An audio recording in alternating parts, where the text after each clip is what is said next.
여러분, 우리 하나님이 계십니다. 나한테 하나님이 계시다라는 것을 믿고 살아가시기를 간절히 소망합니다. 여러분, 나한테 하나님 계시죠? 예, 나한테 하나님이 계십니다.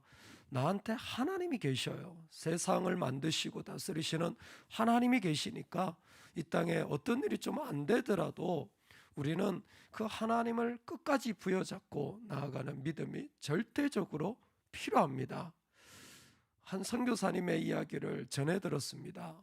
그분이 아프리카에서 선교 사역을 하는데 선교 사역을 하다가 하나님 부르셔가지고 분당에 있는 한 교회를 섬기시게 된 것 같아요. 그래서 한국에 들어와서 목회를 하는데 얼마 전 목회를 그만두셨다라는 거예요, 본인이. 그래서 지임 목사님이 만나면서 아니 왜 목회를 그렇게 열정적으로, 코로나도 불구하고 그렇게 열정적으로, 심지어 사람들이 못 올까 봐 예배를 더 만들고 또 찾아가고 그렇게 열심히 목회를 했는데 왜 그만뒀냐 그랬더니 그 선교사님이 하시는 말씀이, 선교지에서는 설교를 하고 말씀을 전하고 이렇게 찾아가서 위로를 하면 웬만하면 다 변한다는 거예요. 근데 한국 교인들은 본인이 하나도 안 변하는 걸 보면서 이건 내가 능력이 안 돼서 못하겠다. 선교지에서는 전하기만 하면 뒤집어지는데 수년을 이렇게 피를 토하듯 나눠도 하나도 바뀌지 않는 것을 보며 이건 내가 할 일이 아니다. 그러며 스스로 목회를 그만뒀다라는 거예요. 여러분, 우리가 그 한국 교인입니다. 할렐루야. 우리 웬만하면 안 바뀌고 웬만하면 하나님 별로 생각 안 해요. 웬만하면 주님 붙잡지 않아요. 뭘 붙잡아요? 나를 붙잡는 것 같아요. 얼마나 쉽지 않은 자리들이 삶에 있는지 모릅니다. 그런데 있잖아요, 우리가 하나 깨달아야 되는 게 있어요. 과연 우리를 부여잡고요, 우리를 힘들게 하고 우리로 이렇게 꼼짝하지 못하게 하는 것들이 진짜 나의 대적일까? 좀 분별할 필요가 있는 것 같습니다. 왜? 바뀌지 않는 성도님이 목사님의 발목을 부여잡는 것 같습니까? 그렇게 보일 수도 있겠죠. 근데 그게 진짜일까요? 과연 악하게 말하는 저 사람이 진짜 나의 원수며 대적일까요? 다윗이 지금 집에 있습니다. 그런데 사울이 보낸 자객이 집으로 달려드는 거예요. 내가 누워 자고 있는 집에 문을 열고 들어와서 나를 죽이려고 하는 겁니다. 대적은 이런 사람이에요. 어떤 사람이냐면 내가 죽기를 바라는 사람이에요. 내가 진짜 죽기를 바라는 사람이에요. 처음부터 사울이 그러진 않았습니다. 골리앗을 죽일 때만 하더라도 얼마나 다윗을 중용했는지 몰라요. 그런데 점점 전쟁에서 이기자 자기는 천천히 되고 다윗은 만만히 되자 뭐예요? 마음이 불편해진 겁니다. 그런데 어느덧 그 불편함이 점점 더 커진 거예요. 심지어 자기의 딸 미가를 결혼시켰잖아요. 사위로 삼았습니다. 가까이 있는데도 더 꼴보기 싫은 거예요. 천부장으로 삼았습니다. 나중에는. 왜 천부장 삼은 줄 아세요? 전쟁에서 죽으라고 삼은 거예요. 근데 그걸 누가 느끼냐면 다윗이 너무 잘 알고 있는 거예요. 왜? 집에까지 칼 들고 들어오니까. 그때 다윗은 이건 대적이라고 말하는 거예요. 여러분, 대적은요, 나한테 힘들게 하는 사람 대적 아니에요. 하나님 믿는 사람은 그런 일들은 늘 있는 세상의 악일 뿐입니다. 진짜 나한테 죽이려고 달려들지 않는 이상 여러분, 그거 대적 아닙니다. 그 원수 아니에요. 그거 내가 싸울 것 아니에요. 그거 가지고 내가 고민하고 씨름할 거 하나도 없습니다. 할렐루야. 진짜 대적은 방문을 열고 칼을 들고 들어와서, 아니면 나를 바라보면서 너 죽어야 돼 라고 바라보는, 그게 진짜 악입니다. 왜? 사단은 궁극적으로 우리의 영혼의 생명, 육체의 생명을 취하기를 원하기 때문입니다. 그 대적들의 모습을 오늘 이렇게 표현했어요. 그들이 점으로 돌아와서 개처럼 울며 성으로 두루다니고 그들의 입으로는 악을 통하며 그들의 입술에는 칼이 있어 이르기를 누가 들으리요 하나이다. 여러분, 대적의 정체는 이거예요. 누가 들으리요? 하나이다. 막 악한 말을 쏟아내는데 누가 들으리요? 즉 하나님조차 생각하지 않아요. 이 사람들은 하나님조차 마음에 두지 않습니다. 왜? 12절에 보면 그들이 교만한 중에서 사로잡히게 하소서. 하나님의 자리에 앉아 있거든요. 그게 진짜 대적이에요. 하나님의 자리에 앉아 있거든요. 그게 진짜 원수입니다. 이 원수가 우리 가운데 달려들 때에 그때는 한 가지밖에 없어요. 우리에게 피난처가 있어야 돼요. 여러분, 나머지는 대적이 아닙니다. 그거는 그냥 웃으며 지나가시면 돼요. 시간 지나면 다 사라질 것들이에요. 근데 진짜 원수가 달려오는 때, 진짜 대적이 달려오는 때가 있어야 됩니다. 다시 말씀드립니다. 잘 분별을 하세요. 괜히 어물한 성도, 괜히 열심히 섬기는 목회자, 중직자 붙잡고 네가 내 원수다 그러지 마세요. 그분들 웬만하면 원수 아닙니다. 그냥 이 땅에 있는 악이에요. 근데 진짜 원수는 하나님 자리에 앉아가지고 나에게 칼을 들미면서 내 믿음의 목숨을 끊으려고 하는 자들이에요. 그 사람들이 있어요. 그런 세력들이 있습니다. 그때는 한 가지밖에 없어요. 뭐예요? 피난처가 있어야 돼요. 그래서 시편에 제일 많이 등장하는 단어가 두 개예요. 하나는 unfailing love, 인자. 두 번째가 피난처입니다. 나의 요새고 방패고 높은 곳이고 성이고 전부 다 피난처를 말하는 거예요. 구약 성경은 구체적으로 이 피난처를 공식적으로 인정을 했습니다. 그게 뭐냐면 도피성이라는 거예요. 아무리 자기가 우발적으로 살인을 저질러도 도피성에 들어가면 그는 살게 됩니다. 그런데 도피성 말고 피난처가 또 하나 있었습니다. 아도니아와 요압 같은 사람이 붙잡았던 게 뭡니까? 제단의 뿔입니다. 성경의 율법에 정해놓지 않았어요. 제단 뿔 잡으면 살리라. 근데 제단 뿔을 잡으면 살겠다는 믿음이 사람들한테는 공공연하게 있었던 겁니다. 왜 그럴까요? 제단 뿔 때문에? 아니요.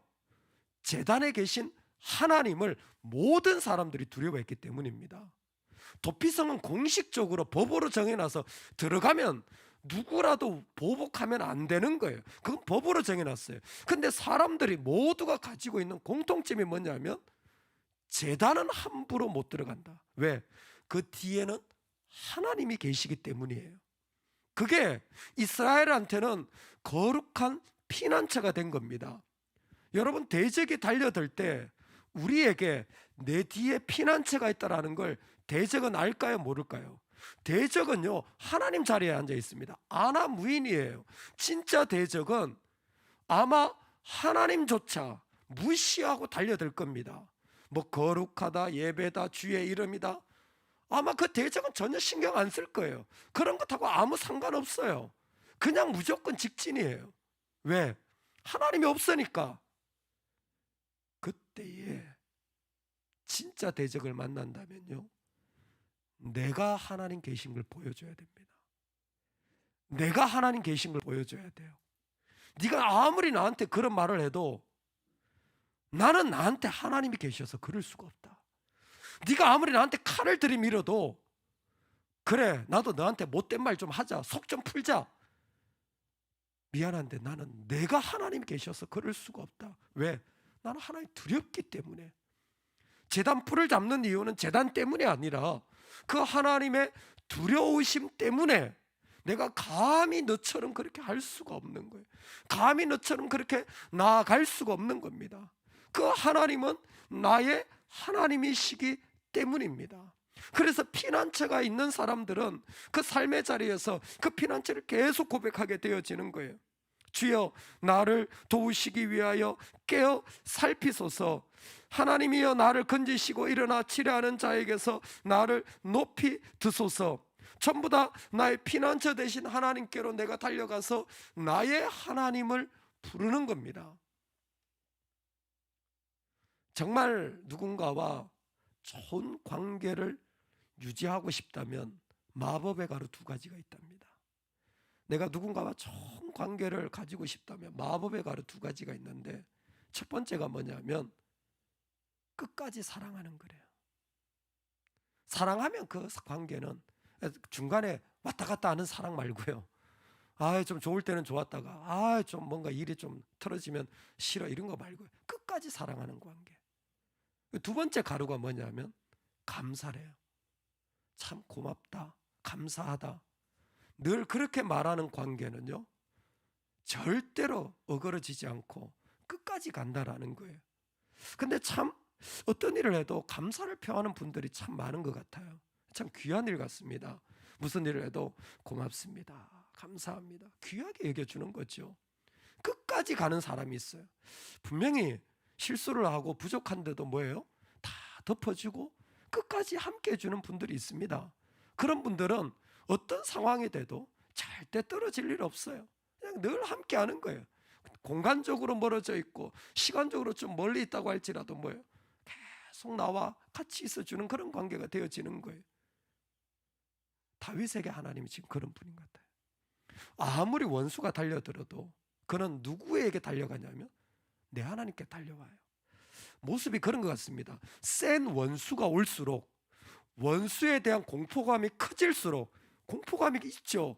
나한테 일어난 문제가 커질수록 어떻게 보면 다윗은 더 큰 하나님, 더 많은 하나님에 대한 고백을 그 가운데 담아내는 것 같아요. 그래서 이 고백에서 집에 칼을 들고 찾아오는 대적이 있을 때 그는 4절에서 여호와여 깨소서, 즉각적으로 자신을 피난처 되신 하나님께로 자신을 돌이킵니다. 할렐루야. 나한테 하나님이 있다라는 것을 여러분 나는 알아야 됩니다. 나한테 하나님이 계시다는 걸 나는 알아야 돼요. 그래서 내가 칼 들고 나가면 안 돼요. 그 하나님 없는 사람이에요. 나한테 하나님 계시기 때문에 내가 가져야 되는 모습으로 나가야 되는 거예요. 그리고 나서 우리가 한 번 더 살펴볼 것이 오늘 9절 말씀입니다. 우리 오늘 9절 말씀 우리 다 같이 한번 읽어보겠습니다. 시작.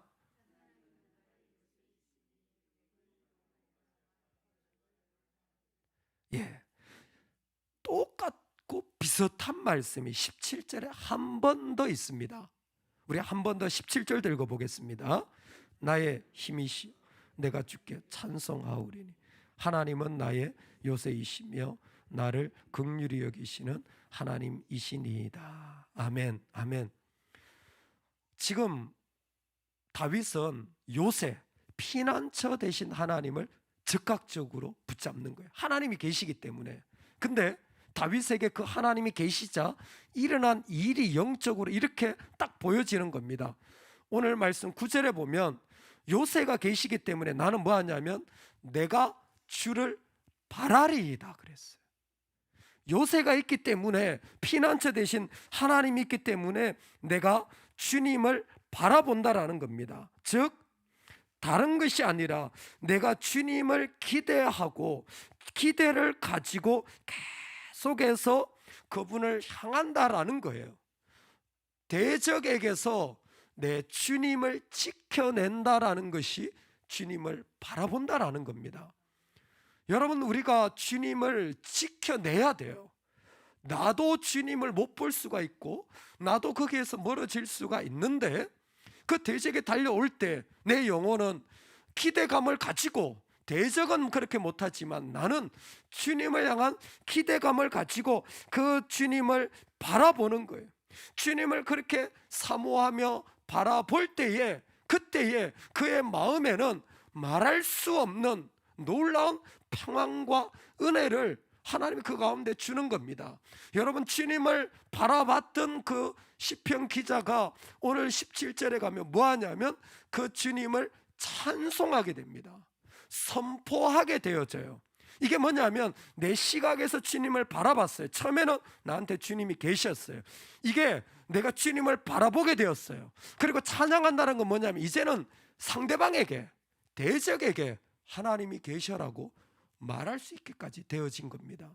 봐라, 하나님이 이렇게 역사하셔. 봐라, 하나님 이런 가운데, 너의 삶 가운데 역사하시는 분이 나의 하나님이 계셔. 하나님이 이렇게 하셨다라는 거예요. 어떻게?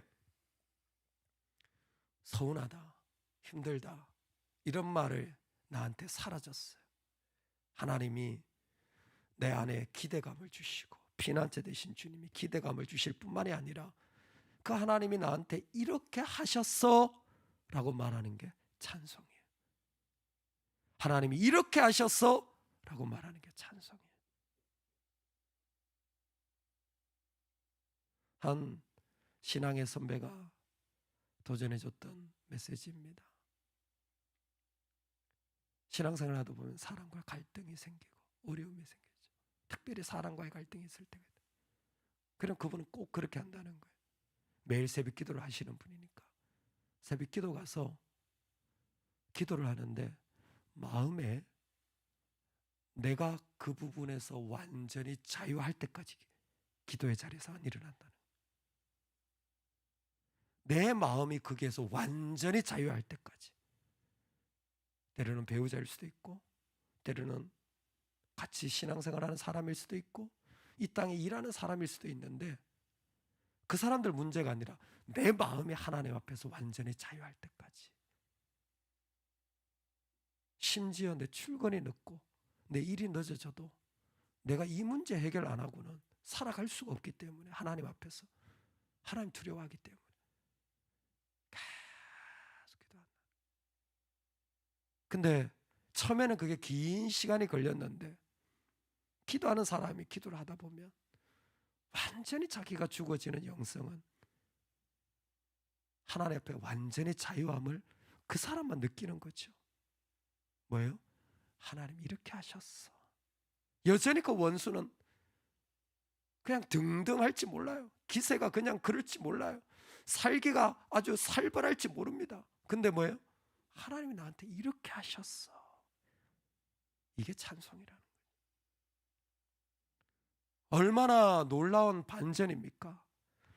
조문하기 절 정도가 아니라 칼을 들고 들어와서 죽이려고 하는 대적이 있는데 어느덧 피난처가 있는 하나님이 계신 다윗은 그 주님을 기대하고 끝까지 사랑하게 되며 그 자리에서 찬송하며 나한테 하나님이 이렇게 하셨어 라는 고백이 담겨지게 된 거예요. 시편 59편을 한 신학자는 이렇게 표현했습니다. 그래서 성도들이여 만약에 성질 부리고 싶다면 거룩하게 성질을 부려라. 거룩한 성질 부리기 시편 59편. 왜?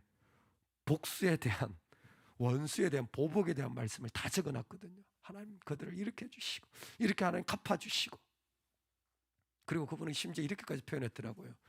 거룩하게 지랄하기. 우리 마음도 너무 속상할 때는 막 그냥 쏟아놓고 싶다. 근데 하나님 앞에서 하라는 거예요. 하나님 앞에. 시편이 제일 좋다는 거예요. 더한 게 109편이라는 거예요. 나중에 109편 가보면 얼마나 적나라하게 표현을 하는지 어떻게 이런 말들조차 하나 앞에 쏟아놓으라는 거예요. 언제까지? 내 영혼이 자유할 때까지. 그리고 고백하라는 거예요. 하나님이 하셨어. 하나님 그냥 다 씻어주셨어. 우리한테 하나님이 계십니다. 대적은 못 봐요. 우리도 때로는 못 볼 수 있습니다. 근데 우리 영혼은 선명하게 보고 그 주님을 두려워하기 시작하면 좋겠어요. 대적은 두려워하지 않지만 우리는 그렇게 함부로 말할 수 없습니다. 우리는 그렇게 함부로 생각할 수 없습니다. 우리는 그렇게 함부로 행동할 수 없어요. 하나님 두려워서 어떻게 감히 그럴 수 있단 말입니까? 그리고 그 하나님을 바라봅니다. 그 하나님을 기대해요. 피난처시니까. 그리고 하나님이 하셨어 라는 고백이 우리를 통하여 나오기를 간절히 축원합니다. 아멘. 우리 말씀 붙잡고 같이 기도합시다.